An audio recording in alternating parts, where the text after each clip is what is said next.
আকাশ ছোঁয়ার স্বপ্ন মানুষের চিরন্তন, কিন্তু সেই স্বপ্ন যখন আক্ষরিক অর্থেই মেঘ ভেদ করে 1 কিলোমিটার উচ্চতায় গিয়ে ঠেকে, তখন তাকে আর কেবল ভবন বলা যায় না, তা হয়ে ওঠে মানব সভ্যতার বিস্ময়। তেমনই এক বিস্ময় তৈরি হতে চলেছে, যা আবারও তাক লাগিয়ে দেবে গোটা পৃথিবীকে।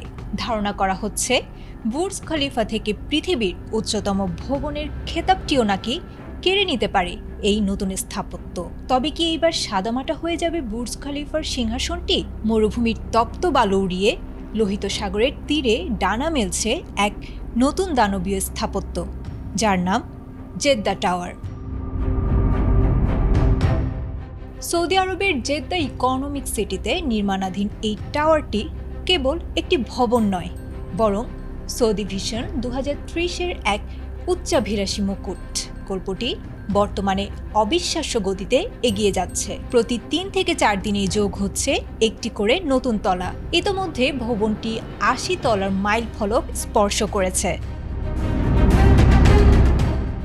জেদ্দা টাওয়ারের বিশেষত্ব হলো এর উচ্চতা। বর্তমানে বিশ্বের উচ্চতম ভবন বুর্জ খলিফার উচ্চতা 828 মিটার, কিন্তু জেদ্দা টাওয়ার সেই রেকর্ড ভেঙে ইতিহাসের প্রথম ভবন হিসেবে পৌঁছাতে যাচ্ছে 1000 মিটার বা 1 কিলোমিটারের উচ্চতায়। অর্থাৎ বুর্জ খলিফার চেয়ে এটি হবে প্রায় 172 থেকে 180 মিটার বেশি উঁচু। প্রযুক্তিগতভাবেও জেদ্দা টাওয়ার হতে চলেছে অনন্য। বুর্জ খলিফার ডিজাইনার অ্যাড্রিয়ান স্মিথ নিজ হাতেই তৈরি করেছেন এর নকশা। এতে থাকছে প্রতি সেকেন্ডে 10 মিটার গতির লিফট এবং বিশ্বের সর্বোচ্চ অবজারভেশন ডেক। মরুভূমির প্রচণ্ড তাপ সইতে এতে ব্যবহার করা হয়েছে সর্বাধুনিক শীতাতপ নিয়ন্ত্রণ ব্যবস্থা এবং টেকসই জ্বালানি প্রযুক্তি। 157 থেকে 160 তলার এই বহুমুখী ভবনে থাকবে 4 সিজনস হোটেল, বিলাসবহুল অ্যাপার্টমেন্ট এবং আধুনিক অফিস।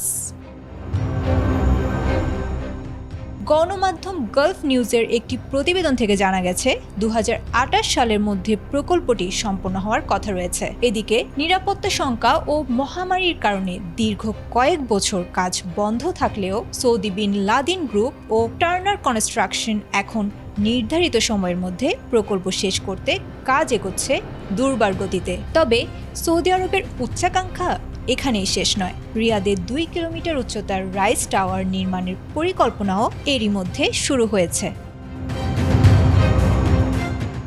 আপাতত বিশ্ব তাকিয়ে আছে 2028 সালের দিকে, যখন জেদ্দা টাওয়ারের চূড়া মেঘের পর্দা চিরে জানান দেবে উচ্চতার নতুন সম্রাট এখন সৌদি আরব। আয়েশা আক্তার, এটিএন বাংলা।